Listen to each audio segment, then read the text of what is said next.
We had just had a brief idea of Balkans in the previous session. We'll continue with the Balkan today. So you can see in the map the Balkan area. So Balkan is called as the underbelly or the lower part of Eastern Europe. Okay, so this Balkan area, Romania, Bulgaria, Macedonia, Greece, this entire Balkan area was ruled by Turks. Okay, so Turkish Empire, Ottoman Turks, they had a control over this Balkans. We saw the importance of Balkans. Now, why Balkan was important? It's a peninsula surrounded by water on three sides. And if you see that Balkan is very near to Mediterranean Sea. And Mediterranean Sea, say Suez Canal, say Asia and India Ana is very easy.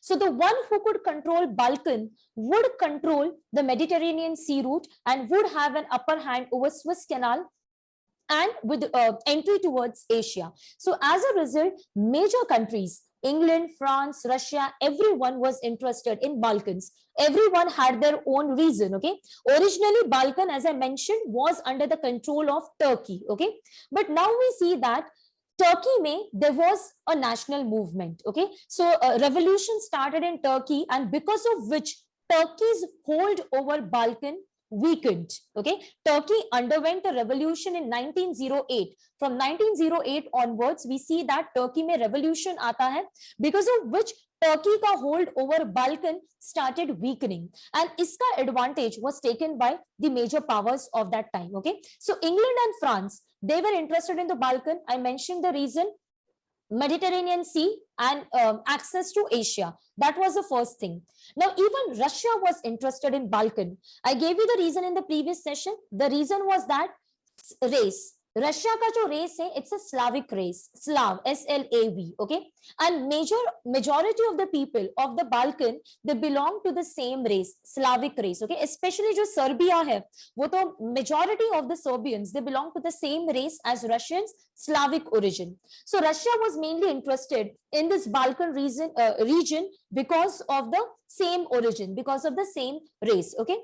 Iske baad, even Austria-Hungary was very much interested in the Balkan. Now, why Austria-Hungary? We saw that every country wanted to expand its territories, and Austria-Hungary ka jo boundary tha, it was touching the Balkan area. So just to expand its empire, it was mainly interested in Balkans. So we are seeing that everyone was interested in Balkans. Okay. Now, Serbia, one of the Balkan country, was personally interested in one of the area, as you can see over here, Bosnia-Herzegovina. Okay, so Serbia is interested in Bosnia-Herzegovina. Even Austria-Hungary, if you can see here in the map, yeah, this is the Austrian Empire. Okay, the greenish one is the Austrian Empire, and niche ka part hai reddish is the Balkan area. Okay, so two countries are interested in Bosnia-Herzegovina. Okay, so what is Bosnia-Herzegovina? It is one of the area in Balkans. Two countries are specifically very much interested in Bosnia-Herzegovina. One is Serbia. Why Serbia? Because of the same race. Bosnia ke people and Serbia ke people belong to same race. So they were personally interested in Bosnia. Austria, why Austria was interested? For imperial expansion, to enhance the territory of the country. Okay.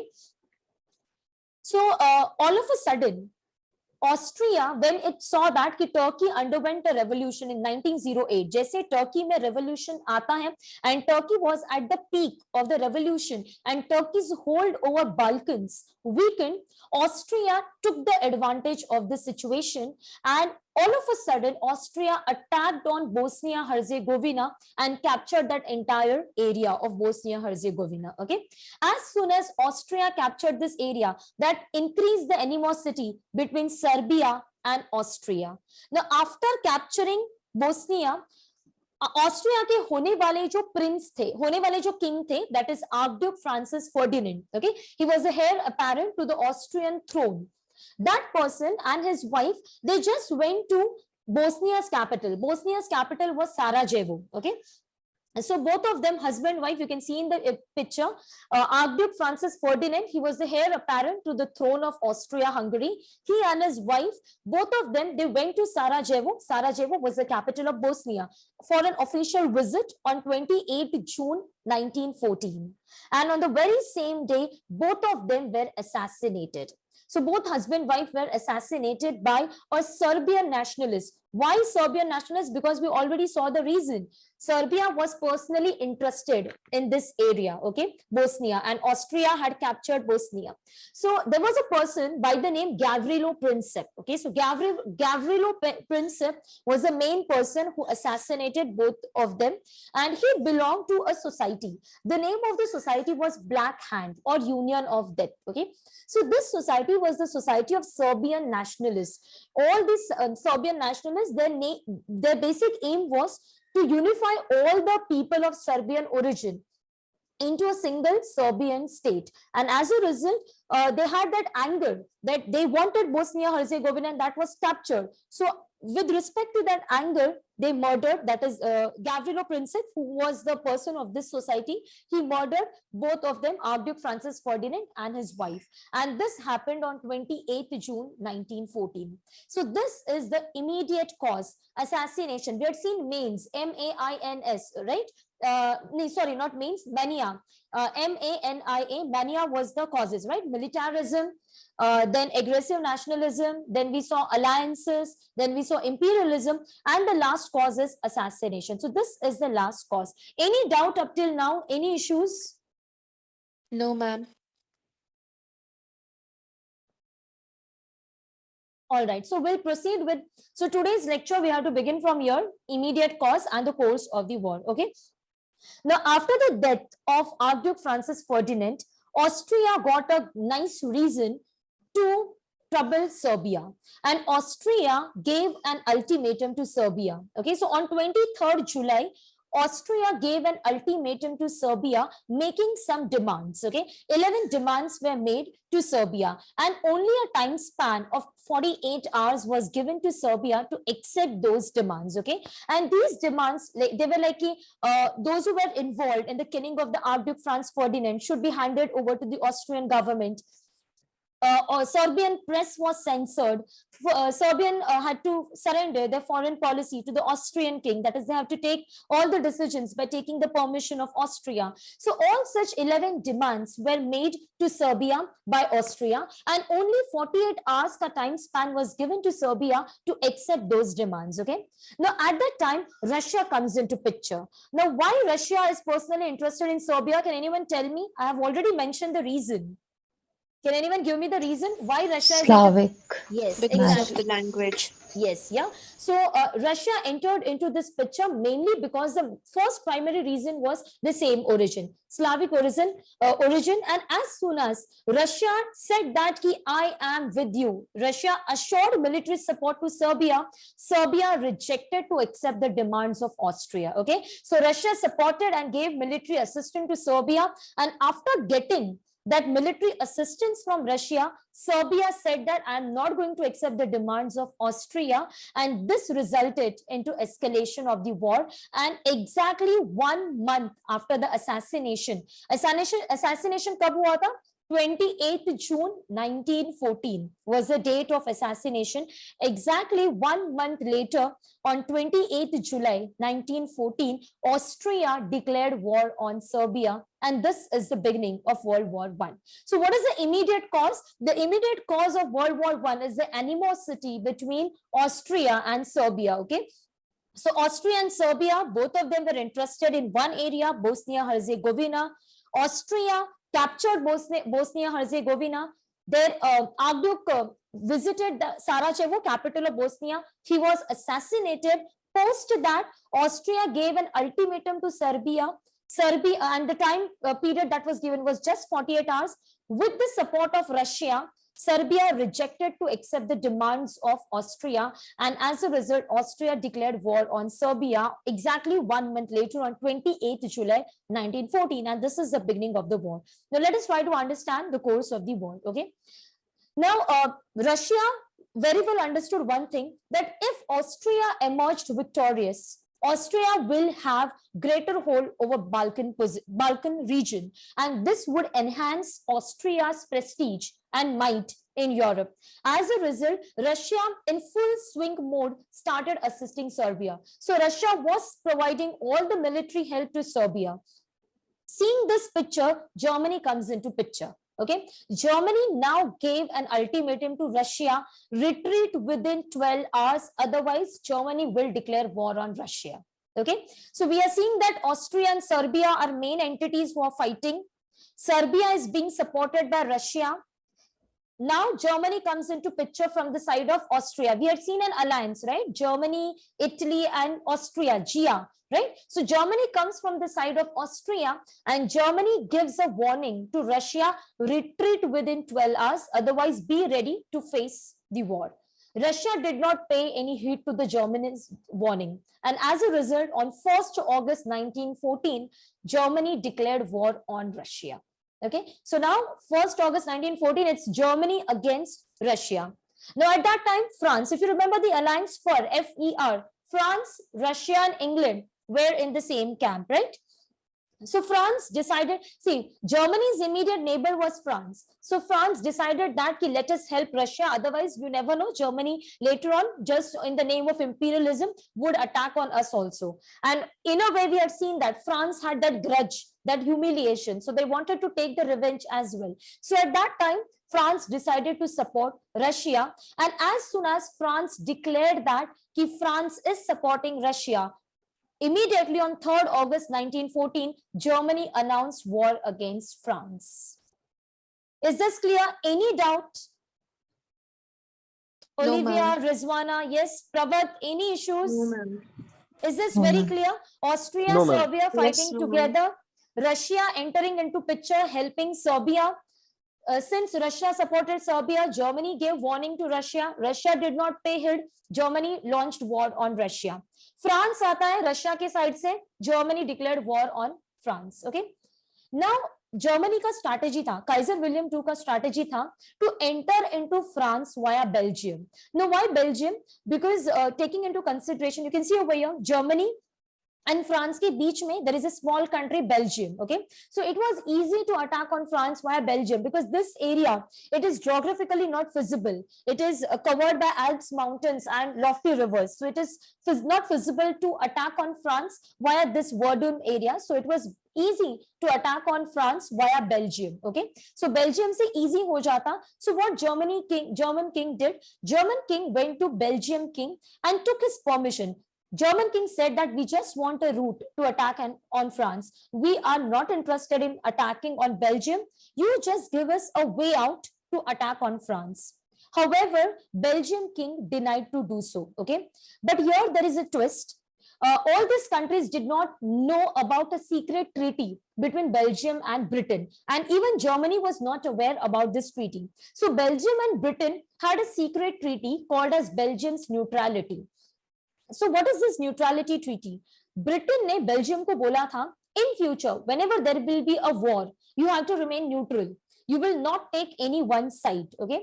And if anyone tries to break your neutrality, किसी ने आप पर invade किया and it tries to breach your neutrality, Britain will come to save Belgium.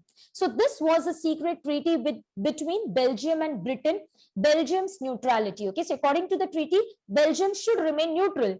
But if anyone breaches Belgium's neutrality, it would be Britain who would be saving Belgium. Fine. So as soon as Belgium's king said no to Germany, on 4th August 1914, Germany attacked on Belgium. And since attack on Belgium meant the violation of the neutrality treaty, immediately, very same day, 4th August 1914, Britain declared war on Germany. Very clear with this? Any issues? No, ma'am. All No, right. Fine, fine. Yeah. Now coming ahead, let's go ahead with Italy. Now, if you remember, in 1882, the Triple Alliance was signed between Germany, Italy, and Austria, GIA, right?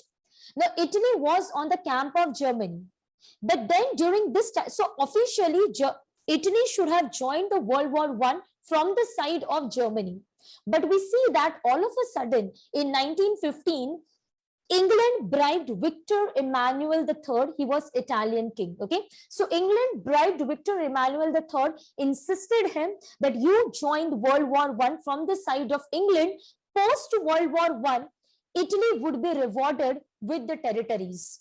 Okay, so Italy को हम territories देंगे जो Germany के हम capture करेंगे. We will give you compensation, but as of now you enter from the side of England. And Victor Emmanuel III agreed to this, and all of a sudden we see that Italy entered into World War I from the side of England and France against Germany. Fine. So this is the side change of Italy. Okay. Many other countries also soon joined World War I. Okay. Even India was a part of this war. Why India was a part? Because India was a British colony, and at that time Gandhi had already entered into Indian time frame, and then Gandhi insisted that during this time Britain needs help of India, and we should support India. We should support England in the World War I, and as a result, India too joined World War I from the side of Britain. Okay, Japan also entered this war because we had seen that Japan and England had signed a treaty. So Japan declared war on Germany, and Japan was interested in capturing German colonies in Far East, that is in Pacific and all. German colonies were there, German naval bases were there. So Japan declared war on Germany to capture the German colonies. Okay, Aparijita, can you just mute yourself, dear? Yeah, all right. If you have any doubt at that time, you can unmute and ask. But yeah, Japan declared war on Germany with the intention to capture German colonies in the Far East. Okay, all of a sudden we see that even Turkey and Bulgaria entered into the war on the side of Germany. Okay, so Turkey and Bulgaria sided with Germany. So Germany, Austria, Turkey, and Bulgaria, they are together. And on the other hand, Britain, then France, then Russia and Italy, Japan, they are together. Okay, so in this way the war was proceeding.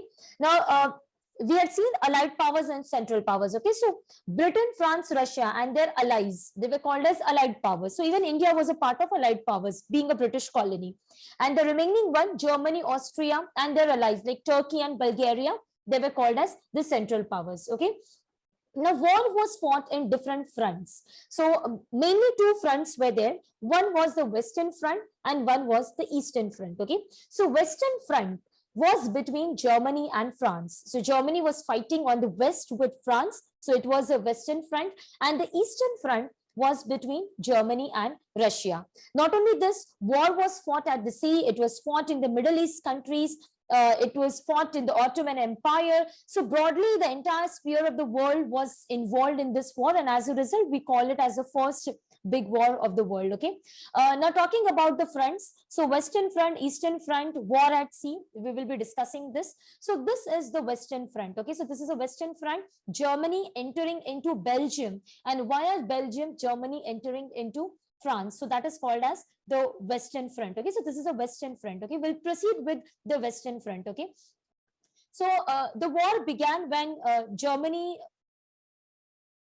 Yeah, so the war began when German armies, they started entering into Belgium and entering into France. Now there was a plan which is called as Schifflian Plan. So what is the Schifflian Plan? Okay, according to the Schifflian Plan, the plan was that to capture Belgium within a week. एक हफ्ते के अंदर Belgium को लेने का, and then within 6 weeks the target was to capture France. Okay, so this was a Schifflian plan designed by the Germans, and the plan was that to capture Belgium within a week and France within 6 weeks. But this plan was complete blunder and completely failed. Why?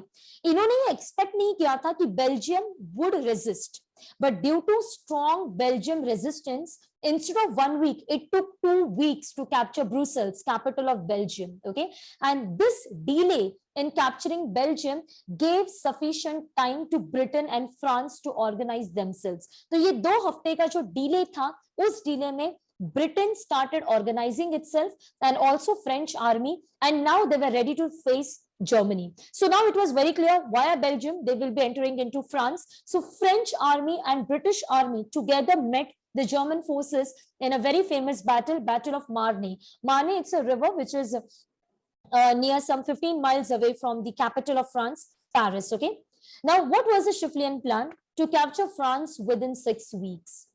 It were almost 4 years, Germany was not able to defeat and capture France. So neither side, not only Germany, even France was not able to completely dislodge Germany. So neither sides could dislodge each other for 4 years, and that was a turning point. Okay, so the Battle of Marne was a turning point. It completely foiled the plan of Germany, the Schifflian plan of capturing France within 6 weeks, and as a result, German forces suffered a lot at the Western Front. Okay, so any doubt? Yes. No, ma'am. All right, fine. Yeah. Now the next thing was, how did they carry their warfare in this Western Front? Okay, so both sides, they dug big trenches, long trenches. Okay, so trenches means what? These are like pits. Okay, and where they used to hide, and via these trenches they carried the warfare for 4 long years. Okay, so these trenches ran for miles, and literally the conditions in these trenches were not that favorable. Rodents used to be there, unhygienic conditions prevailed over here, and they even used chemical weapons. Mustard gas, phosgene gas was used in the trenches to kill each other's soldiers, but no one was ready to give away, and as a result, for 4 years this trench warfare continued, and as a result, no one was able to have a clear-cut victory, but ultimately Germany had to retreat. Okay, next is the Eastern Front. Okay, so this we saw, that was the Western Front. Now we'll be talking about the Eastern Front. Okay, now in the Eastern Front, Germany had to fight with Russia. Now Russia ka biggest mistake, now at that time Russia was ruled by Romanov dynasty. Tsar Nicholas was the Russian king. Okay, so Russia ka sabse bada mistake tha, at a time Russia involved into warfare with two countries, Austria and Germany. Okay, and Russia to a certain extent was able to defeat Austria. They were able to occupy the Austrian province of Galicia, but they could not have an upper hand over Germans, because Germans now brought one of the finest German commander, Hindenburg. Okay, so Hindenburg was already retired, but he was called out of the retirement, and he was given a task to handle the Eastern Front, especially Russia. So we see that with the able leadership of Hindenburg, Russians were defeated twice. One at Tannenberg in August, and second, Masurian Lakes in September. So in this World War I, the country that suffered major casualty, it was Russia. Approximately 6 million Russian soldiers, some sources say 5 to 5 million, so approximately 5 to 6 millions alone Russian soldiers died in this World War I. So the country that suffered great casualty was Russia. Okay, so because of Hindenburg's leadership, Russia suffered a great defeat, and Russia's mistake to open two fronts, that is to attack on two countries at a one time, that is Austria and Germany, that was also a failed plan. Now Kaiser William II, he understood one thing, that they are suffering a great defeat at Western Front with France. Okay, and somehow they wanted to channelize their energy on France, because fighting at two fronts at a one time was not possible, fighting at Eastern Front also and Western Front also. So now what Kaiser William II did, diplomatically he started playing. Now at the very same time, in Russia there was a phase of revolution. People were not happy with the rule of Tsar, which we will be covering in the upcoming session when we'll be studying Russian Revolution. Okay, so people were not happy with the rule of the Tsar, and one of the greatest critics of Tsar was Vladimir Ilyich Ulyanov, rightly called as Lenin. Okay, so I'll be referring to him as Lenin. So Lenin was one of the biggest critics of Russian Tsar, and because of his outspoken nature, he was exiled from Russia. Okay, so Lenin was hiding in Switzerland. Now what Kaiser William II did, already Russia was at the peak of a revolution. There were two major parties in Russia, one were Mensheviks and second were Bolsheviks. Okay, so Lenin was a leader of Bolshevik.